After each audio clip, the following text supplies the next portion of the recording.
It is still going on. Grooming, rape and sex abuse in Rochdale and beyond. Today's report merely deals with the recent past. 6 children raped and exploited by a gang of men for 5 years. Yet 17 different agencies, including the police and social services, failed completely to give them sufficient help. Today's report says much of it could have been prevented. The review was prompted by the conviction of 9 men last year, but police now admit that up to 30 other suspects were never prosecuted at all. This report by Cordelia Lynch begins with the testimony of one victim, voiced by an actor. I was 13 years old and passed between them like a ball. I suffered rape and threats of violence. What made things worse for me was the attitude of the police.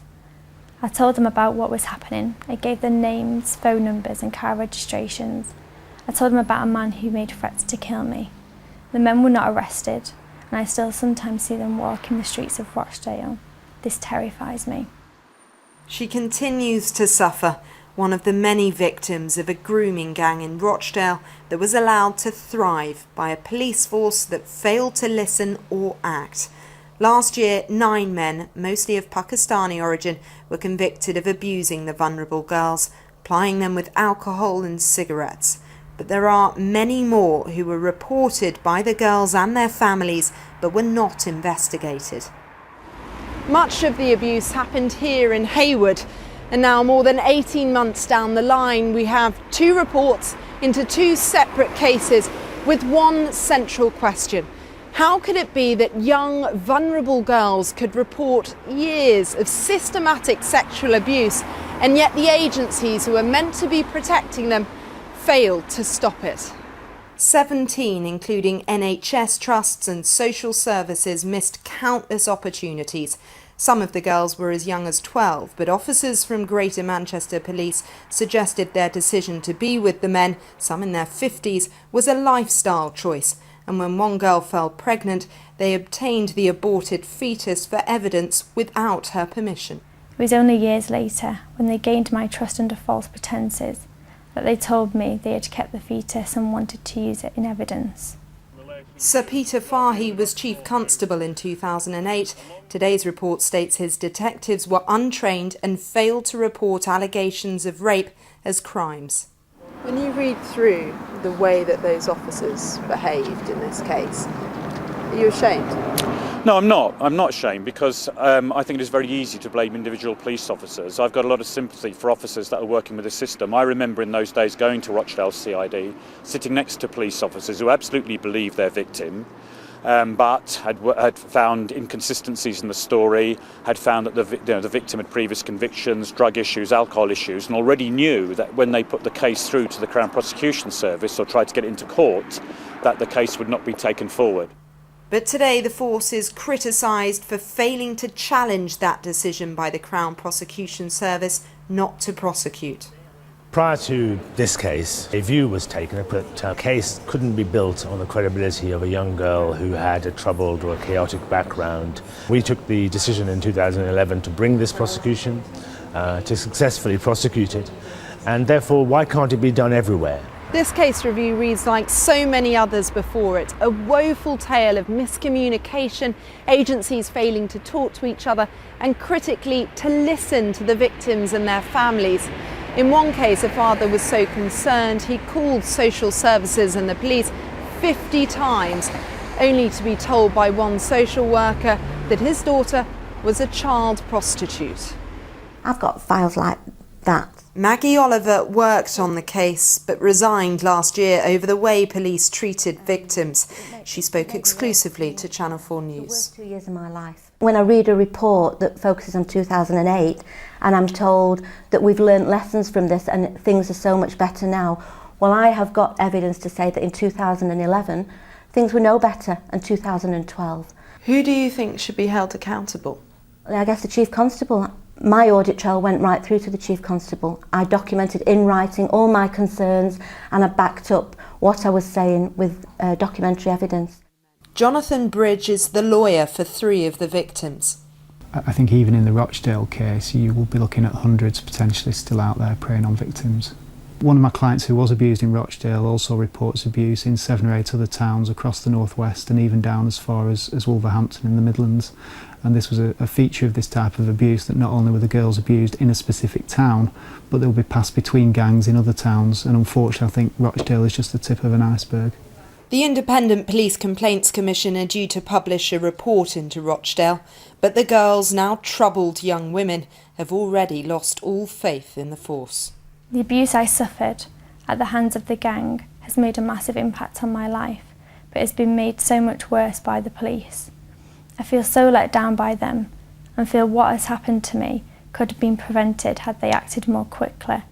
Now, we did ask the Greater Manchester Police, the CPS and the government to come on tonight to discuss what had happened in Rochdale, but no one was available. We are joined now from Salford by the MP for Rochdale, Simon Danczuk, and from Brighton by the Deputy Children's Commissioner for England, Sue Berlowitz. Simon Danczuk, how many unprosecuted men do you believe are still wandering the streets of... I think it's impossible. I think it's impossible to estimate the number of people who should still be prosecuted. One of the main concerns to come out of this report is that it's quite clear that many of the victims of this type of abuse are afraid of approaching Greater Manchester police officers, and that's because, as the report shows, they don't have the skills to be able to deal with them. I have concerns about how Greater Manchester Police have failed in regard to these victims. I think they could have done so much more. There was quite clearly a culture within GMP that these girls were poor, white, working class young girls who should be ignored, and that's exactly what happened. And as a consequence, many of them won't come forward and give evidence against many of the perpetrators that are out there. And do you believe it's still going on? Oh, there's no doubt about it that it's still going on. I have people come into my surgery who give me evidence and information that I pass on to the police. And Sue's research as the Deputy Children's Commissioner clearly shows that this type of abuse continues. It's not just in Rochdale, it's in towns and cities right across the country. What is revealed, Sue Berlowitz, from this report is that the police failed absolutely as the lead agency. The Council Social Services, the other lead agency, also failed. And the question surely is, what action is to be taken there? What action is going to be taken to ensure that the police deal with these sort of cases more effectively? Well, I think it's very important to remember that there were systemic failings across a whole range of agencies. So it's absolutely essential that the police, as well as the others, take the recommendations made in the serious case reviews extremely seriously and act upon them. For example, other failings were 13-year-old girl turning up at a sexual health clinic with a sexually transmitted infection and then subsequently pregnant, and nobody asking any questions. That's a truly shocking state of affairs. So they not only need to take heed of the recommendations in the serious case reviews, but the recommendations that we made in our inquiry, 6 reports in the inquiry, all of them must be followed through. Well, I want to ask you both the same question. Simon Danczuk first. This seems to suggest that there's a culture in these towns and cities that accepts that these poor, vulnerable white women, as you described them, have a kind of made a lifestyle choice, and therefore it's their fault. Well, I think that culture, that view of these girls exists not within towns and cities like Rochdale, but it has existed within the different agencies, whether that be the Social Services Department within Rochdale. We knew that they had that view because other investigations have shown that, and we'd found from this review today that a similar sort of view was held within Greater Manchester Police. And I have to say that from what the Chief Constable has said so far today, I haven't been given much comfort that what he's going to do is change the culture within Greater Manchester Police. Right. He's been very defensive, and that gives me real concern. Well, just before I go to Sue Berlowitz, let me just ask you a very specific question. Do you know the identities of individuals within these agencies who ought to be cross-examined about their performance and ought possibly to face the consequences of the law?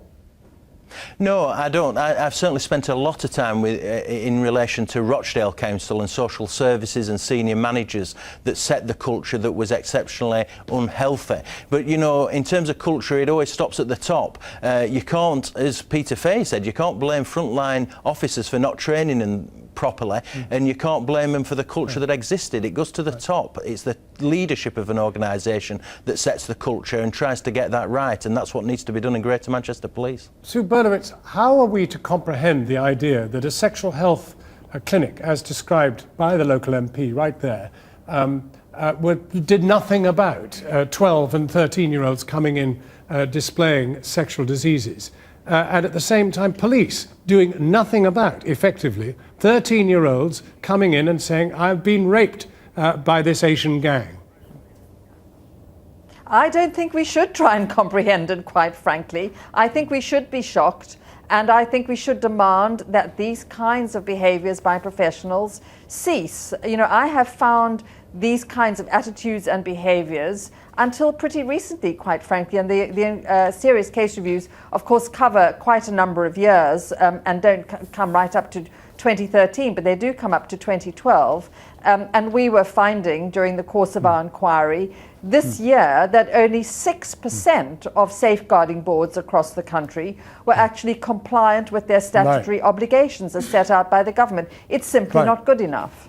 Sue Berlowitz and Simon Danczyk, both thank you very warmly indeed for talking with us tonight.